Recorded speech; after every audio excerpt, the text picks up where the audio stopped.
Milí rodičia, učitelia, možno tréneri. Rozmohol sa nám tady takový nešvar.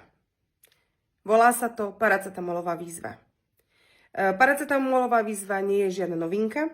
Je to vec, ktorá je vo svete už od roku 2015. Zapájajú sa do toho deti a tínedžeri vďaka sociálnym sieťam. Je to výzva, kedy to dieťa požije čo najväčšie množstvo tabletiek s obsahom paracetamolu, alebo teda voľnopredajných liekov s obsahom paracetamolu a natáča sa pri tom, aký to má na neho vplyv a potom to ďalej postuje na sociálnych sieťach.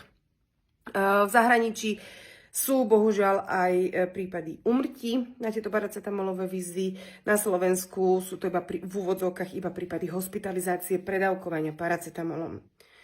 Chcem vás vyzvať. Paracetamol je liek na tlmenie bolesti horúčky.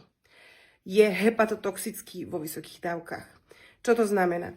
V prvej fáze predávkovania môžu byť iba nejaké pocity nevoľnosti, pocity na zvracanie, ospalosť, potenie.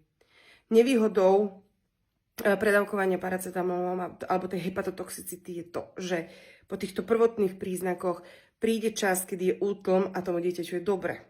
Nemá žiadne príznaky. Je to ale čas, v ktorom tá pečeň zlyháva, hej, a je napádaná a je poškodzovaná. V tretej fáze môže cítiť bolesti v pravom podrebrí, hej, a ďalej v ďalšej fáze, ktorá môže prísť aj o niekoľko dní, 5-10 dní, dochádza k zlyhaniu pečene. Prejaví sa to so žltnutím očného bielka, so žltnutím pokožky, slabosťou a nedaj Boh aj smrťou. Milí rodičia, ak máte podozrenie, že vaše dieťa sa zapojilo do takejto výzvy, porozprávajte sa s ním, zistite, koľko toho pojedlo, vypilo a okamžite vyhľadajte lekárskú pomoc. Prosím vás, zastavme to ešte skôr, ako sa to začne šíriť ďalej, takže poďme šíriť osvetu a ešte vám sem k tomu niečo napíšem.